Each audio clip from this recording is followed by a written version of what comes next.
Welcome back.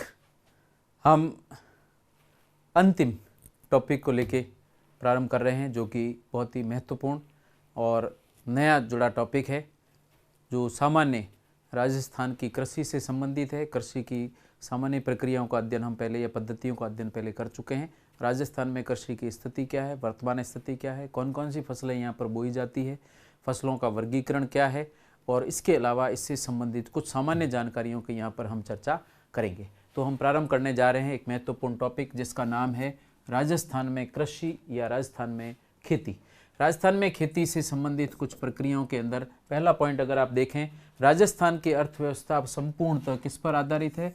मुख्यतः कृषि पर आधारित है, जहां पर लगभग 64 से 70% जनसंख्या कृषि या पशुपालन से जीवन यापन करती है।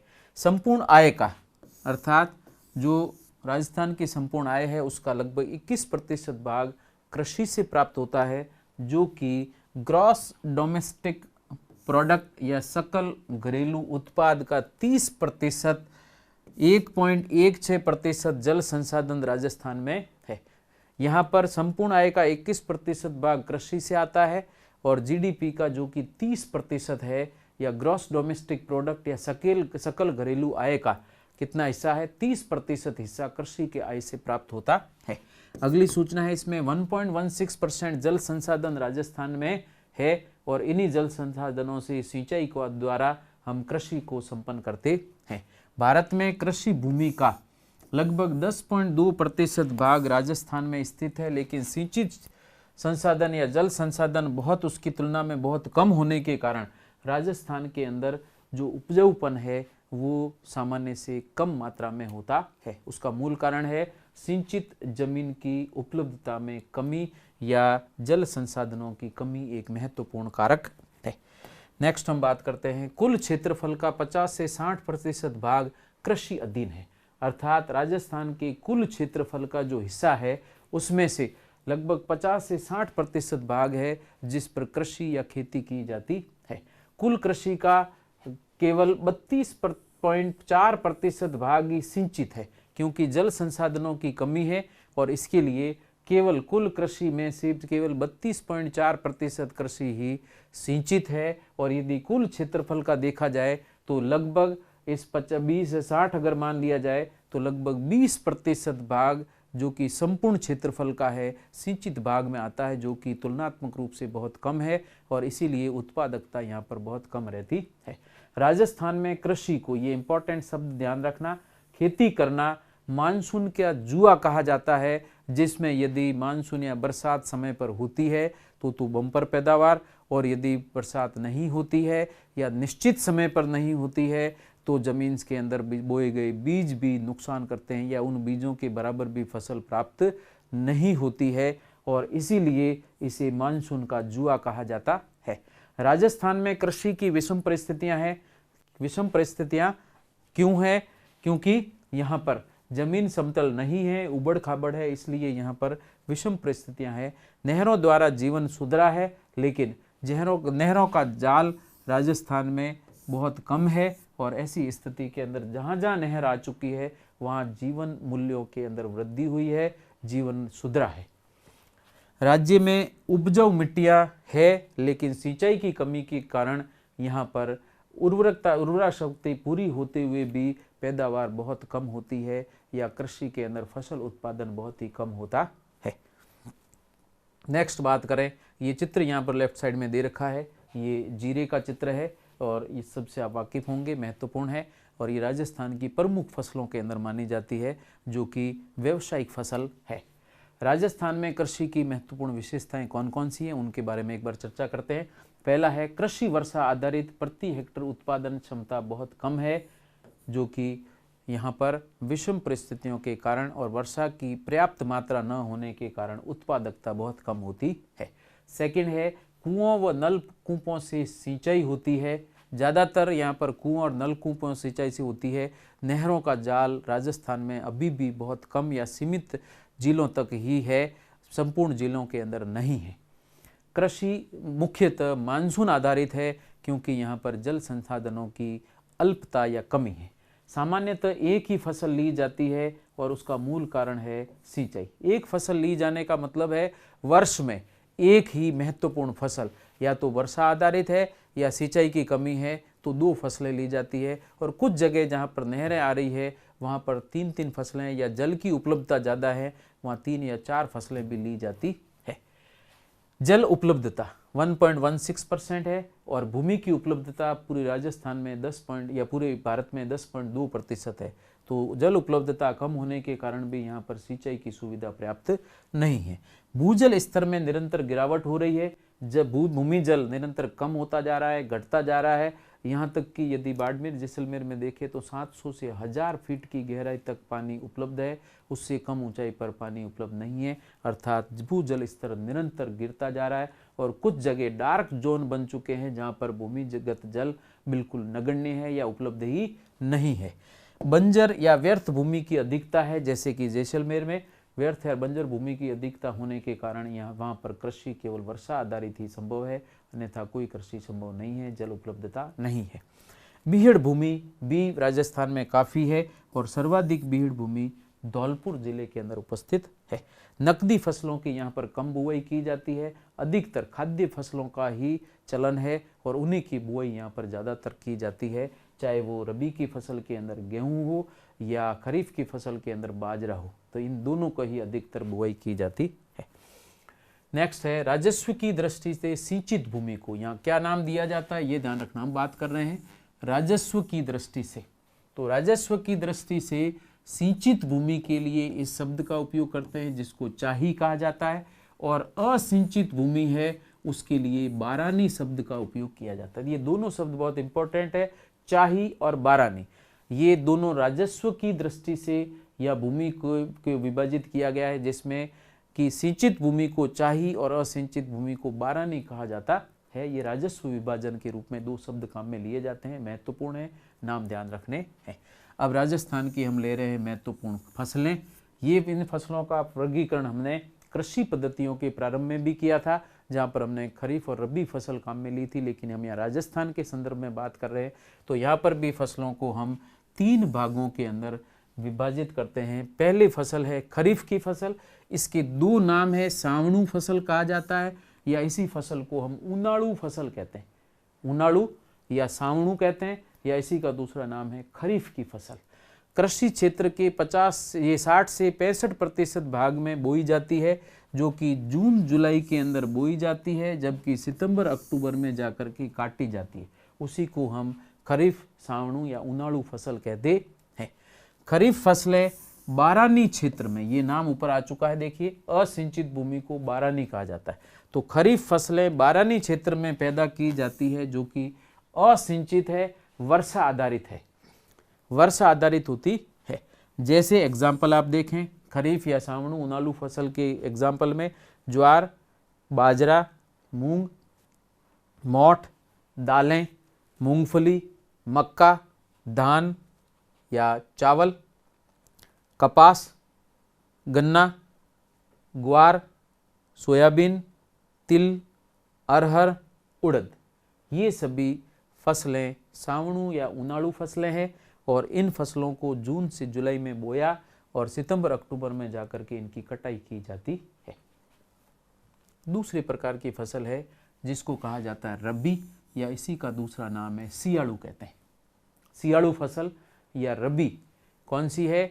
वह फसल जो अक्टूबर नवंबर में बोई जाती है तथा मार्च अप्रैल में जाकर के काटी जाती है, उसी को हम रबी या सियाड़ू फसल कहते हैं। सामान्यतः सर्दियों के अंदर बोई जाती है, इसलिए इसका नाम सियाड़े में बोई जाती है, इसलिए इसको हम सियाड़ू फसल कहते हैं।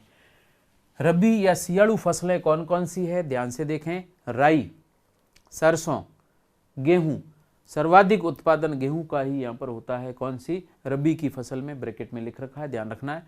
फिर चना, मटर, मसूर, अलसी, तारामीरा, सूरजमुखी, धनिया, मेथी, जीरा और इसबगोल। एक ये नहीं लिखा गया है, ये भी आप लिख दें। इसबगोल या इसको जिसको हम घोड़ा जीरा भी बोलते हैं, इसबगोल भी यहाँ पर सियाड़ू फसल के रूप में बोया जाता है। और तीसरी फसल का वर्गीकरण भी यहाँ पर किया गया है जिसको जायद की फसल कहते हैं। जायद फसल वास्तव में इन दोनों फसलों के मध्य जो अंतराल रह जाता है, जैसे अप्रैल या मार्च तक के बाद में से लेकर जून तक का जो 2.5 से 3 महीने का पीरियड है, इसके अंदर जो बोई जाती है उस फसल को जायद फसल कहते हैं। मार्च से जून के मध्य बोई जाती है, पूर्ण सिंचित है। ये इस समय कोई वर्षा सीजन नहीं होता, इसलिए ये पूर्णतः सिंचित पद्धति पर ही आधारित है, जिसमें बाजरा भी बोया जाता है। कब? जायद की फसल के अंदर या गर्मियों के अंदर जो हम बाजरा बोते हैं वो ग्वार भी बोया जाता है। तरबूज, ककड़ी, खरबूजा और सब्जियां इस जायद की फसल के रूप में बोई जाती है। बहुत महत्वपूर्ण है। इसमें ये जो बाजरा और ग्वार दिया गया है, ये बाजरा और ग्वार खरीफ की फसलें भी है और साथ में जायद की फसलें भी है, इसलिए ध्यान रखना ये दोनों के अंदर आती है। तो बाजरा उनाड़ू फसल के रूप में भी बोया जाता है, जिसको कि खरीफ कहते हैं, और इसके साथ साथ जायद के रूप में गर्मियों के अंदर हम मार्च अप्रैल के महीने के अंदर बोते हैं और मई जून के अंदर इसको काट के पृथक कर दिया जाता है। जैसे गुजरात में और राजस्थान में जहाँ नहरी क्षेत्र है वहाँ पर इसकी काफ़ी खेती की जाती है, इसकी फसल ली जाती है, जिसे कि हम क्या नाम देते हैं? जायद की फसल कहा जाता है। इसबगोल व सोनामुखी, इंपॉर्टेंट दो नाम है। इसबगोल, घोड़ा जीरा अभी बताया था आपको। इसबगोल व सोनामुखी उत्पादन में देश का, हम भारत की बात कर रहे हैं, देश का विश्व में प्रथम स्थान है। बहुत इंपॉर्टेंट है। ये दो फसलें ऐसी है जो केवल भारत में सर्वाधिक मात्रा में बोई जाती है और भारत देश का विश्व में पहला स्थान है सोनामुखी और इसबगोल उत्पादन में। विश्व का लगभग 4% उत्पादन इसबगोल और सोनामुखी का केवल कहाँ होता है? राजस्थान में होता है। पूरे वर्ल्ड की बात कर रहे हैं, 4% इसबगोल और सोनामुखी राजस्थान के अंदर पैदा होता है। और यहाँ पर कुछ उपनाम दिए हुए हैं, ये भी आपको ध्यान रखना है। काला सोना शब्द किसके लिए काम में लिया जाता है? अफीम के लिए काला सोना शब्द प्रयुक्त किया जाता है। इसी तरीके से पीला सोना शब्द किसके लिए काम आता है? जोजोबा पादप, जो कि बायोफ्यूल के रूप में प्रयुक्त किए जाते हैं, इसके बीज, और उसी जोजोबा को हम पीला सोना कहते हैं। ये दोनों नाम भी इंपॉर्टेंट है। काला सोना अफीम को और पीला सोना जोजोबा के लिए प्रयुक्त किया जाता है, जो कि बायोफ्यूल, इनके बीजों से जो तेल निकलता है उसका उपयोग बायोफ्यूल के रूप में किया जाता है। तीसरा, एक अतिरिक्त मसाला अनुसंधान केंद्र की बात की गई है। राष्ट्रीय बीजीय मसाला अशुद्ध अनुसंधान केंद्र तबीजी अजमेर के अंदर स्थापित किया गया है। ये आपको अतिरिक्त जीके की सूचना के रूप में ध्यान में रखना है। नेक्स्ट हम बात कर रहे हैं, ये चित्र आपने सभी ने देख रखा होगा। ये सोनामुखी के पादप का चित्र है और इसको अगर ज़मीन में, जहाँ पर बारानी ज़मीन है, जहाँ पर सिंचित नहीं है, बरसात के मौसम के अंदर इसको बो करके छोड़ दिया जाए तो यह जानवर भी इसको नहीं खाते हैं और इसकी पत्तियों का उपयोग पेट साफ करने की दवाइयों के रूप में काम में लेते हैं। सोनामुखी की फाकी अगर ली जाए या उसका पाउडर, पत्तियों का पाउडर लिया जाए तो ये पेट को बिल्कुल साफ करने का काम करता है और पेट की गंदगी को हटाने के लिए काम में लिया जाता है। ये औषधीय पादप है, बहुत ही महत्वपूर्ण है, काफ़ी महंगा है और इसके अंदर केवल वर्षा आधारित ही फसल होती है और इसी को हम नाम देते हैं सोनामुखी। और विश्व में सोनामुखी उत्पादन में राजस्थान में लगभग 4% सोनामुखी उत्पादन किया जाता है। और एक अगला चित्र है, ये आप पहचान चुके होंगे, और ये चित्र है इसबगोल का। घोड़ा जीरा या इसबगोल कहते हैं और इसबगोल के प्लांट्स दिए हुए हैं और इन्हीं से इसबगोल प्राप्त होता है। और इसबगोल के बीजों के ऊपर जो कवर होता है उस कवर को अलग करके इसबगोल की भूसी के रूप में दस्त का इलाज करने के लिए और पेट को साफ करने के लिए भी हम इसके बीजों के ऊपर का जो खोल है उसका उपयोग करते हैं। नेक्स्ट है कुछ विभिन्न क्रांतियां जो कि कृषि से संबंधित हैं, जिसमें से पहली क्रांति है जिसका नाम दिया गया है भूरी क्रांति। भूरी क्रांति खाद्य प्रसंस्करण से संबंधित है या फूड प्रोसेसिंग से संबंधित है। फूड प्रोसेसिंग किसको कहा जाता है? जो फसल है जो खाने के लिए प्रयुक्त की जाती है उस फसल को प्रोसेस करके उसके कई उत्पादों में उसको परिवर्तित करने की प्रक्रिया को फूड प्रोसेसिंग कहा जाता है। जैसे कि धान से चावल सेपरेट करके हम जैसे बासमती चावल वगैरह जो बना रहे हैं उसके ऊपर के छिलके को हटा करके हम चावलों के रूप में परिवर्तित करें तो इस प्रक्रिया को हम क्या नाम देंगे? प्रसंस्करण कहा जाता है, खाद्य प्रसंस्करण कहते हैं। इसी तरीके से भूरी क्रांति यहाँ खाद्य प्रसंस्करण से संबंधित है या फूड प्रोसेसिंग से संबंधित। सेकंड है हरित क्रांति, ग्रीन रिवॉल्यूशन नाम है। ग्रीन रिवॉल्यूशन या हरित क्रांति कृषि उत्पादन में वृद्धि से संबंधित है, उसी को हरित क्रांति कहा जाता है। तीसरे नंबर पर है पीली क्रांति या येलो रिवॉल्यूशन, तिलहन उत्पादन में वृद्धि से संबंधित है। तिलहन उत्पादन या तिलहन के अंदर जैसे सरसों है, तिल है, इनके उत्पादन या मूंगफली, इनके उत्पादन में वृद्धि से संबंधित है, जिसको पीली क्रांति या येलो रिवॉल्यूशन कहा जाता है। चौथा है श्वेत क्रांति, व्हाइट रिवॉल्यूशन, दुग्ध उत्पादन से या दूध उत्पादन से, तो दुग्ध या दूध उत्पादन में वृद्धि से संबंधित है। और इस श्वेत क्रांति के जनक किसको कहा जाता है? वर्गीज कुरियन को हम श्वेत क्रांति के जनक कहते हैं। पांचवें नंबर पर आता है नीली क्रांति या ब्लू रिवॉल्यूशन। नीली क्रांति ये पानी के अंदर मछली उत्पादन में वृद्धि से संबंधित है, और ये भी आपको ध्यान में रखना है, पानी का रंग नीला या ब्लू होता है, तो मछली उत्पादन के लिए हम इसका नाम नीली क्रांति रखते हैं। और छठे नंबर पे है इंद्रधनुषी क्रांति, रेनबो रिवॉल्यूशन कहा जाता है। इंद्रधनुष अलग अलग रंग हैं काफी सारे, तो रेनबो रिवॉल्यूशन या इंद्रधनुषी क्रांति, और ये कृषि और उससे संबंधित क्षेत्रों का एक साथ विकास करने से संबंधित रिवॉल्यूशन या क्रांति को हम इंद्रधनुषी क्रांति नाम देते हैं। एक लास्ट है, ये क्रांति से संबंधित तो नहीं है, लेकिन एक शब्द आता है रिले क्रॉपिंग। रिले क्रॉपिंग क्या है? एक ही खेत में एक वर्ष में 4 फसलें लेने की प्रक्रिया को रिले क्रॉपिंग कहते हैं। ठीक है, जैसे खो होता है ना, मैदान में खो खो जैसे खेला जाता है, तो एक व्यक्ति आता है, अगले को धक्का देता है, वो आगे दौड़ जाता है, ये वहां रह जाता है। तो इस तरीके से खेत के अंदर एक फसल ली, उसको हटाया, फिर दूसरी फसल ली, अर्थात लगातार रिले करते हुए हम निरंतर रूप से फसलें लेते जा रहे हैं। तो यदि 4 फसलें एक साल में एक खेत से ली जाए, तो इस प्रकार की कृषि को हम रिले क्रॉपिंग कहते हैं। नहरी क्षेत्रों में रिले क्रॉपिंग की जाती है, जिसमें 4-4 फसलें एक साथ ली जाती है। तो ये रिवॉल्यूशन अलग अलग रंग के और रिले क्रॉपिंग किसको कहते हैं, ये इंपॉर्टेंट आपको ध्यान में रखना है। अब 2 नाम विशेष रूप से आपको ध्यान रखने हैं, जो कि यांत्रिक कृषि फॉर्म के रूप में फेमस है। एक जैतसर और दूसरा है सूरतगढ़।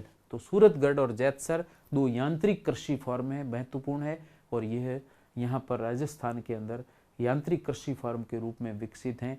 बहुत बड़ा एरिया है जहाँ पर संपूर्ण काम यंत्रों के द्वारा होता है। अब 2 महत्वपूर्ण सूचनाएं अतिरिक्त है, उसमें ये नाम आपको रिसर्च से संबंधित है और ये कृषि रिसर्च से जुड़े हुए हैं, तो इन नामों को भी आपको ध्यान में रखना है। पहला नाम दिया गया है काजरी, जिसको शॉर्ट के अंदर लिखा गया CAZARI, जिसका फुल फॉर्म है central arid zone research institute. Central arid zone research institute, arid zone research institute, इसमें ये ए नहीं आता है, तो मैं ए यहाँ से हटा देता हूँ काजरी के अंदर। तो CAZRI काजरी कहा जाता है, ए इसमें नहीं है, तो हम सामान्य रूप से इसको CAZRI काजरी, शॉर्ट में C से सेंट्रल, A से एरिड, Z से जॉन, फिर R से रिसर्च, I से इंस्टीट्यूट, और हिंदी में इसको हम नाम देते हैं केंद्रीय शुष्क क्षेत्र अनुसंधान संस्थान। और ये अनुसंधान संस्थान कहाँ पर स्थित है? जोधपुर में। इसी तरीके से सेकंड नाम भी इम्पोर्टेंट है, आफरी, शॉर्ट में इसको AFRI लिखा गया है, जिसका फुल फॉर्म है एरिड फॉरेस्ट रिसर्च इंस्टीट्यूट। ठीक है, एरिड फॉरेस्ट का मतलब है शुष्क वन अनुसंधान संस्थान, और ये भी जोधपुर के अंदर ही स्थित है। तो काजरी भी जोधपुर में है और आफरी भी जोधपुर में है। तो काजरी व आफरी ये दोनों ही जोधपुर में स्थित संस्थान है, और दोनों ही शुष्क क्षेत्रों के अनुसंधान केंद्र हैं, महत्वपूर्ण है, इनके ऊपर प्रश्न भी पूछे जाते हैं। नेक्स्ट है राजस्थान राज्य का बाजरे के उत्पादन में, इंपॉर्टेंट है, बाजरे के उत्पादन व क्षेत्रफल, वो बाजरा बोए जाने के क्षेत्रफल दोनों की दृष्टि से भारत में प्रथम स्थान है। ठीक है, किसमें प्रथम स्थान है? देश में बाजरे के उत्पादन और बाजरे के बोए जाने वाले क्षेत्रफल के आधार पर राजस्थान का देश में प्रथम स्थान है। ऐसी अतिरिक्त सूचना है, सर्वाधिक कृषि क्षेत्रफल भी बाजरे का है, जो कि जितना भी कृषि क्षेत्र है उसका 20 से 25% भाग पर बाजरा बोया जाता है। नेक्स्ट है सरसों उत्पादन में, ये इंपॉर्टेंट है, सरसों उत्पादन में भी राजस्थान का देश में पहला नंबर है। इसी तरीके से मसाले उत्पादन में राजस्थान का देश में दूसरा नंबर है और पहले नंबर पर हम केरल को रखते हैं।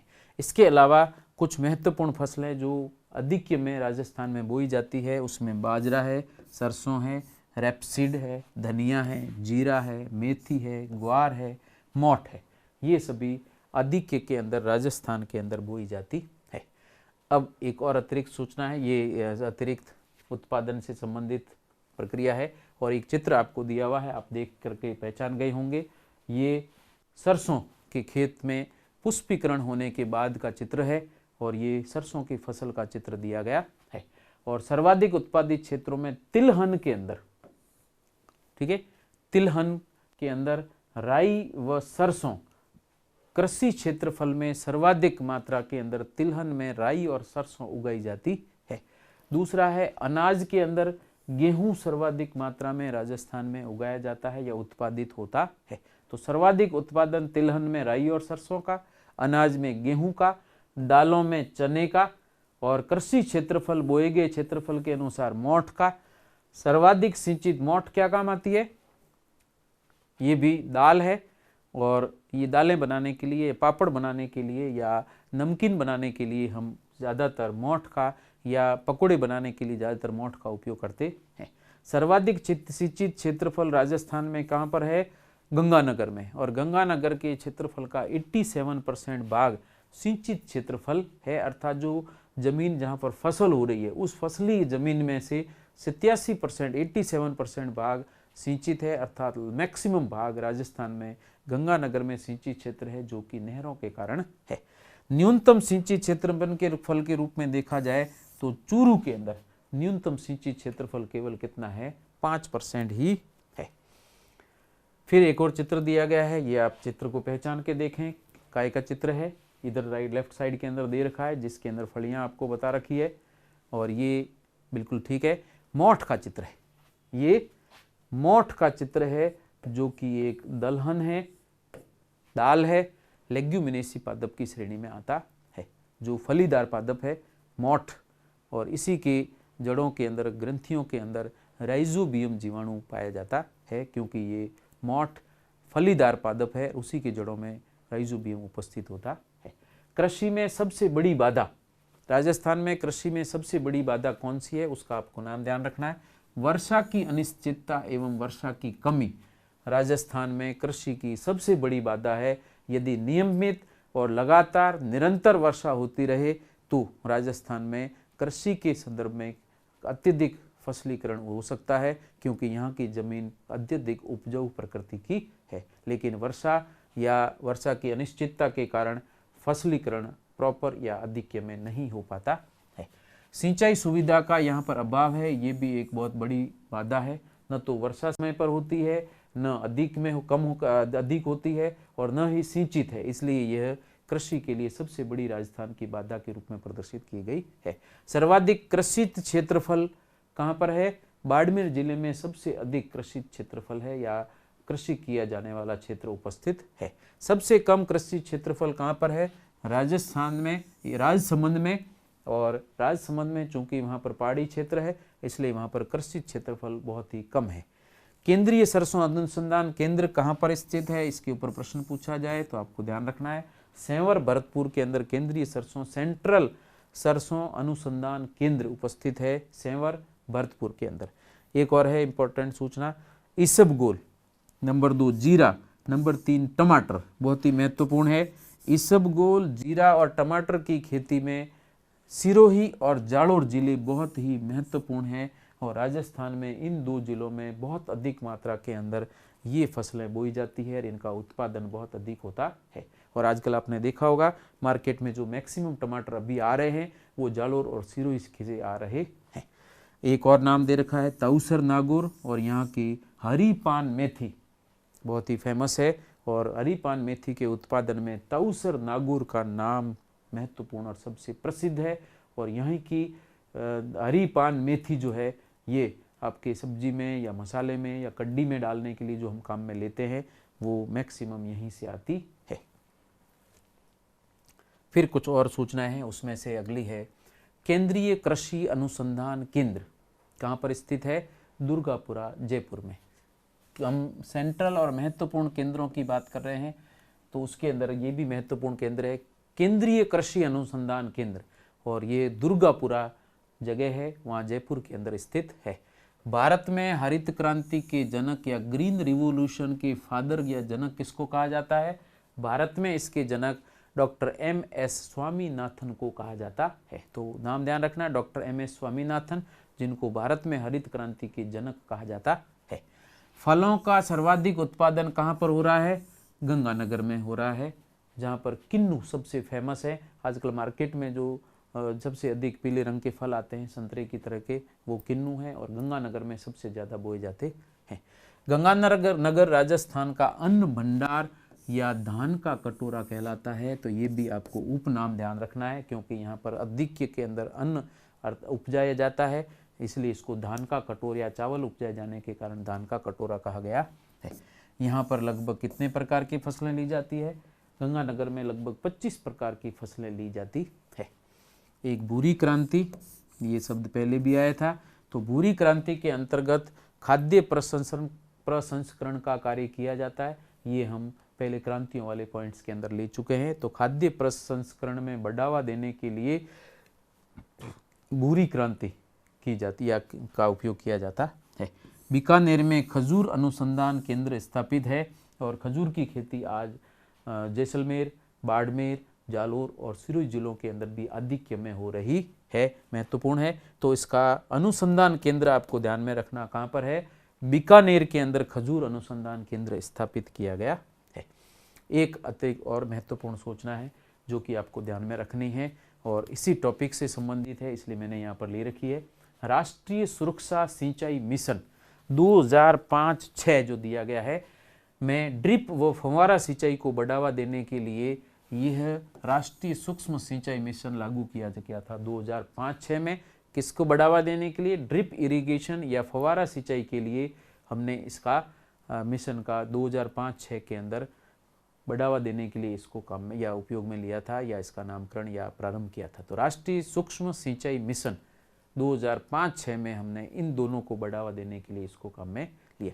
विश्व जल दिवस, ये भी इम्पोर्टेंट प्रश्न है जो चूंकि अगर अप्रैल में एग्जाम होते हैं तो उसके आसपास वाली डेट्स के ऊपर प्रश्न बनने की संभावना रहती है। तो ऐसी स्थिति में ये प्रश्न बहुत महत्वपूर्ण हो जाता है कि विश्व जल दिवस कब मनाया जाता है? 22 मार्च को। और ये सर्वप्रथम पहली बार 22 मार्च 2005 में मनाया गया था और उसके बाद प्रत्येक वर्ष 22 मार्च को विश्व जल दिवस मनाया जाता है। और इसमें एक दशक का नाम भी आपको आता है कि 2005 से लेके 2015 तक के दशक को हम जीवन के लिए जल लोगो के रूप में या वाटर फॉर लाइफ सिंबल या लोगो या ध्येय वाक्य के रूप में अंतर्राष्ट्रीय दशक घोषित किया गया है। तो अंतर्राष्ट्रीय दशक कौन सा घोषित किया गया है? 2005 से 2015 तक के दशक को जीवन के लिए जल ध्येय या लोगो युक्त अंतर्राष्ट्रीय दशक या जल दशक के रूप में मनाया जाता या मनाया गया था। और इसी का यहाँ पर लोगो दे रखा है। अगर आप देखें 2005 से 2015 के बीच में UN वाटर लिखा हुआ है, यूनाइटेड नेशन वाटर के रूप में, ये इसका लोगो है। और वाटर फॉर लाइफ जिसका लोगो है उसका सिंबल ये है। और ये 2005 से 2015 तक के दशक को इस नाम से प्रदर्शित किया गया है। एक और अतिरिक्त सूचना है, ये आपको सिर्फ याद रखनी है और ये है लगभग 1 अरब जनसंख्या को शुद्ध जल या पेयजल उपलब्ध नहीं है। ये विश्व की सूचना है और विश्व की कुल जनसंख्या लगभग 8 अरब है, उसमें से 1 अरब जनसंख्या को शुद्ध पेयजल आज भी उपलब्ध नहीं है। इम्पोर्टेंट है। तो आप देख सकते हैं पेयजल की उपलब्धता धीरे धीरे, उसमें भी पेयजल की उपलब्धता और कम और घटती जा रही है। अब 1-2 प्रश्न हैं, इसके उत्तर आपको देने हैं, बहुत महत्वपूर्ण है।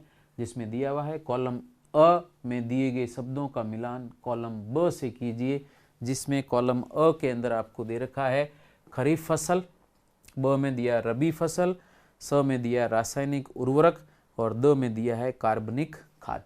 और इन चारों के लिए हम बी कॉलम के अंदर दे रखा है मवेशियों का चारा, यूरिया एवं सुपरफॉस्फेट, पशु अपशिष्ट गोबर मूत्र एवं पादप अवशेष, और चौथे नंबर पर दे रखा है गेहूं, चना, मटर, और पांचवें नंबर पर दे रखा है धान एवं मक्का।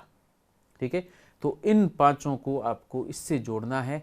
तो यहाँ से अगर हम जोड़ना चाहें तो सबसे सामान्य नंबर 3 है, इसको किससे जोड़ा जाएगा? ये खाद है और ये कार्बनिक प्रकृति की खाद है, तो हम इसको इससे जोड़ देते हैं। तो द कार्बनिक खाद के रूप में पशु अपशिष्ट, गोबर, मूत्र एवं पादप अवशेष। इसके अलावा रासायनिक उर्वरक की बात की जाए तो इसको हम नंबर 2 से जोड़ते हैं। यूरिया और सुपर फॉस्फेट ये दोनों उर्वरक हैं जो कृत्रिम रूप से निर्मित किए जाते हैं, रासायनिक उर्वरक कहलाते हैं। इसके अलावा रबी और खरीफ की फसलें, इसका मतलब मवेशियों का चारा इससे कोई संबंधित नहीं है। यहाँ पर जो बचे हैं गेहूं, चना और मटर, ये तीनों ही सियाड़ू फसलें हैं, सियाड़ू कहा जाता है, या रबी की फसलें हैं, और इसी को हम यहाँ पर रबी की फसल के साथ में इसको जोड़ सकते हैं नंबर 4 से। तो बाकी बचा धान और मक्का। धान का मतलब होता है चावल और दूसरा मक्का, और ये दोनों ही वास्तव में क्या है? खरीफ की फसलें हैं, या जिसको कहा जाता है ऊनाड़ू फसलें।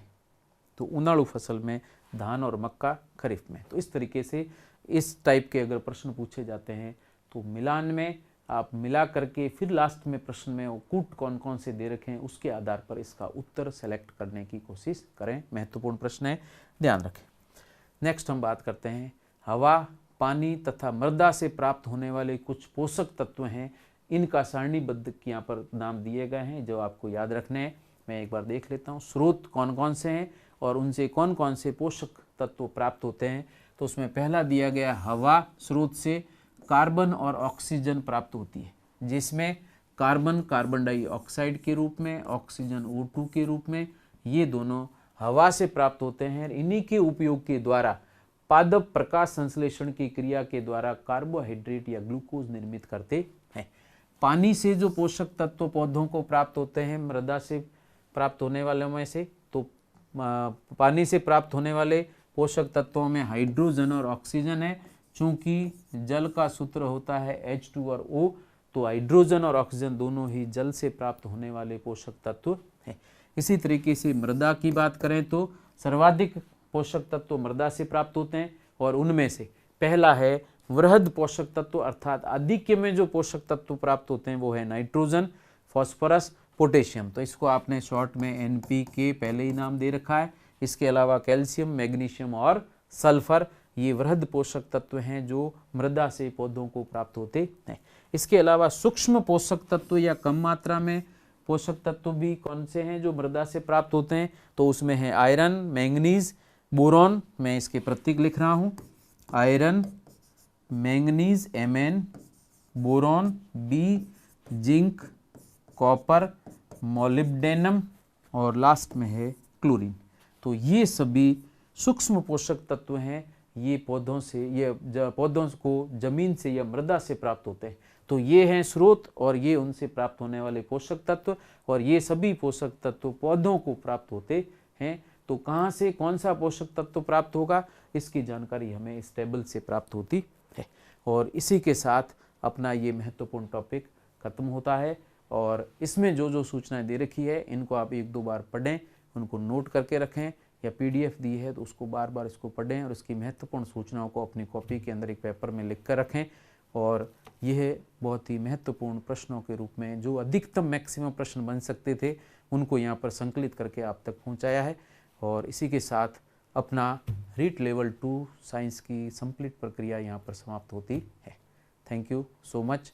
आप अच्छी तरह से पढ़ें, किसी तरह की कोई समस्या है तो उसको पूछें, और मेरे या इसके अलावा आप ऑनलाइन जो भी प्रश्न देते हैं वो यहाँ पर हल करवाए जाएंगे। इसके बाद हम एक महत्वपूर्ण कुछ प्रक्रियाओं के रूप में कड़ियाँ स्टार्ट करने जा रहे हैं, जिसमें फुल पेपर बेस्ड कुछ प्रश्न हैं जो लगभग 300 से 400 प्रश्न हैं। इन प्रश्नों को मैं संकलित करके आपके सामने उपलब्ध रहूँगा। हर सप्ताह लगभग एक 50 प्रश्न का सेट पूरे कोर्स में से बना करके या टॉपिक वाइज पहले लेंगे और उसके बाद में कंप्लीट पेपर 6 बनाएंगे और उनके अंदर आपको जो भी प्रश्न बनते हैं उनको आप तक पहुंचाने की कोशिश करेंगे। तब तक के लिए थैंक यू सो मच। अच्छी तरह से पढ़ें और टारगेट को अचीव करें। मैक्सिमम जितना हो सकता था हमने आपको देने की कोशिश की है। फिर भी किसी तरह की कोई प्रश्न या समस्या रहती है तो हम उपलब्ध हैं। Thank you so much.